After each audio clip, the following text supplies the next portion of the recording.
Thank you for auditing the always positive new music review show hosted by a French professor who's going to be talking about the new cover of Take Me Home Country Roads by Lana Del Rey. Why? I mean, I released a video yesterday. I'm going to probably release one tomorrow, maybe even the day after that. I just want to talk about it. I really like Lana Del Rey. I hope she wins at least one Grammy. It's weird how I review 3 to 4 albums a week, and I still have not heard of most of the people nominated for Grammys. But I think her work is very important, and also because I'm very connected to West Virginia. My family lived in West Virginia for maybe 4 or 5 years before I was born. I still called my parents when they were alive Ma and Pa, sort of in deference to local culture. I currently have a brother who lives there now. I visit him at least once a year, sometimes 2 times a year. So I've spent a lot of time, especially in Morgantown. It's a wonderful place to visit. It's a great, interesting city. You can take Don Knotts Highway, which is the coolest name of any street anywhere. And so, I have this long connection.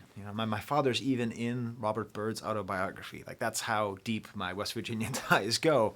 And it's been a tough year for West Virginia, especially if you're a language teacher like myself. So they have decided, in their infinite ignorance, to close the language program for West Virginia University. Now, what that communicates to the people of West Virginia is you are not good enough to ever leave. It is not necessary that you are interculturally competent. It is not necessary that you are bilingual. We will leave that to anybody rich enough to afford a better education than you can get at West Virginia. Okay? That's what's being communicated by them. And I'm pointing my finger at them, but it's coming right back at me. Secret about Professor Skye, I was actually on the front page of a newspaper last month talking about the state of languages at the college where I teach. Now, I don't represent that college on this channel, so I won't say its name, but it's a real national problem, and anyway, so I've been thinking a lot about West Virginia. And when you go a lot to West Virginia, there's a few things that sort of dominate. Obviously, pepperoni rolls. If you've never eaten a pepperoni roll, it's a wonderful thing to eat. The West Virginia logo, that beautiful WV70s logo, is like absolutely everywhere. And really the most culturally present thing, the thing that you feel the most besides the West Virginia logo, is the song Country Roads. You wouldn't think it's possible. Like you think it's like a stereotype. There's no way that you can hear this song that much. When I go to West Virginia, I hear the song a lot. And so let's think about it. You'll notice, I don't know what I'm going to title this video. It's going to be something like Fake Song by a Fake Artist, something provocative like that. But is it fake? Let's talk a little bit about the history of the song, Take Me Home Country Roads.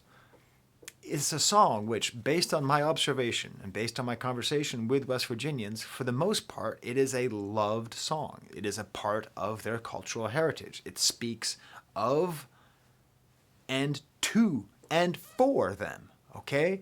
It's that kind of connection. It's that kind of spiritual love.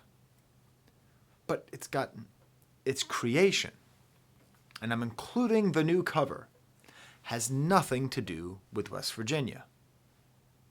Just a side note, West Virginia, Bill Withers is from West Virginia, right? I know Brad Paisley as well, but Bill M.F. Withers is from West Virginia. You could easily have Lean on Me as your state anthem, and that would be a reminder of the brilliance and the complicated history that you have. And anyways, let's put that aside. So we have the song, which is, and I'll talk more about its history soon, basically a fake West Virginia song. And then we have Lana Del Rey, who is also sort of a fake person. Hey, Lana stans, I'm going somewhere, so don't get angry at me yet. I'm speaking provocatively here, okay? In a way, she has her fake name. She has this persona as this 40s starlet.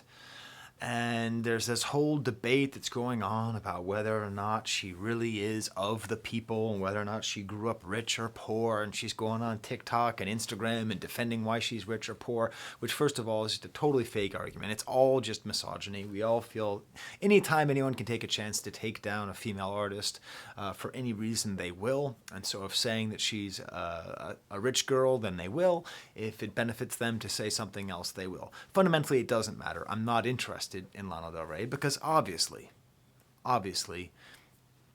it doesn't matter. What matters is her art.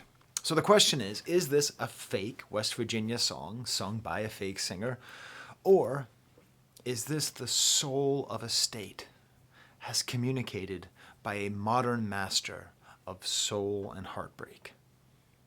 I think those are the questions that we can think of when we're listening to this song. And as always, anytime a professor asks you if it's one thing or the other, it's always both, okay? I just wrote all of your essays for you if you're in college, okay? That's always the answer. Thesis, antithesis, synthesis, okay? It is neither a fake song nor a real song. It is neither by a fake singer nor by a real singer. It's a combination of both. So let's talk a little bit about the history of the song. And maybe you know this already, but I'm going to tell you the truth. I've watched like 3 separate videos about the history of this song, and I'd watch a 4th. I'd hear the same facts told over and over again because it is such a fascinating history of placelessness. Even though it's a song which is so rooted in a place, it's a song about a state. And when we think about the creation of, I'm going to tell you the story of the creation of this song, and it involves 5 states and 1 district. None of them are West Virginia. Massachusetts, Maryland, Washington, D.C., New Mexico, Arkansas, okay, Tennessee. And later, when we get to Lana Del Rey, we'll get to New York and California. So the story is this. Bill Danoff, Massachusetts native from West Virginia. No, I'm sorry, not from West Virginia. From Massachusetts, from Springfield, Massachusetts. Okay, the home of basketball. By the way, what team do I root for in the March Madness? I always root for West Virginia. So he is from Springfield, and he has a wife who will eventually become his ex-wife, Taffy Nivert. They would go on to later do Skye, Rocket in Flight, Afternoon Delight. And she's from Maryland. And she's sort of based in D.C. And he ends up going to Georgetown. Okay, Georgetown. That's where this song comes from. West Virginia, almost heaven. That song comes from Georgetown, the seat of power in Washington, D.C. Okay, we are talking real privilege and power. That's what Georgetown is. If you ever try to get into Georgetown, good luck. Okay, it's a very hard school to get into. So, Mr. Springfield and Mrs. Maryland, are driving to Gaithersburg, which is like a suburb very close to D.C. So it's not even that far. And they see the country roads of Maryland, and they just decide to write a song about it. So it's fascinating. This is the standpoint. It starts from country folk visiting the city. That's really what it is. There's a great article on wvusports.com, Go Mountaineers, where they have this whole story told. And this is the best location to find it. So how did this happen? So this guy writes this song, and it wasn't about West Virginia at all. And, Maryland didn't really roll off the tongue. And he's trying, like, he thought maybe Massachusetts, bring me, that's the right amount of syllables, right? So I got to turn off my, make my computer quiet. It's like, it could have been Massachusetts country roads, but because the Bee Gees, who are not from Massachusetts, they're from freaking Australia, right? Because some other pop band already had a song called Massachusetts, they can't call it Massachusetts. So he's like writing this song and trying to figure out. And it's at this point where this Massachusetts person working with a Maryland person is in D.C. and meets Henry Deutschendorf Jr. Henry Deutschendorf Jr. will become the person who makes this song famous. Henry Deutschendorf Jr. is from Roswell, New Mexico, location of Area 51, lived in Los Angeles, California. They changed their name to John Denver, and they played a show in Washington, D.C. Do you see how none of this has to do with Almost Heaven, West Virginia, right? So they almost didn't even want to play the song for him because they thought it was too country. The writers of the song, Taffy and Bill, they wanted to give the song to Johnny Cash. That's where Arkansas comes into the picture. He was born in Arkansas, was based in Tennessee. But what ended up happening was they wrote this song, and the reason that they chose West Virginia, by the way, and you can't make these stories up. There is a West Virginia connection. Chris Sarandon and a bunch of like cultish members of a commune used to go to their shows in D.C., and they were from West Virginia. Chris Sarandon, former husband of Susan Sarandon, Prince Humperdinck in Princess Bride, the voice of Jack Skellington from Nightmare Before Christmas, is the reason that Country Roads is about West Virginia. That's a weird story. How are we getting here on all these country roads, you know? So the song, like they're working on the song and they eventually end up giving it to John Denver and they had to, in order to find anything out about West Virginia, they had to get out an encyclopedia, okay? So literally this song, which represents these people, represents the soul of an entire state, was written by somebody literally looking up, literally saying, oh, the state flower is a rhododendron. That'd be cool. Rhododendron is my flower. Plant me in the garden. That could have been the song. That's how random it was.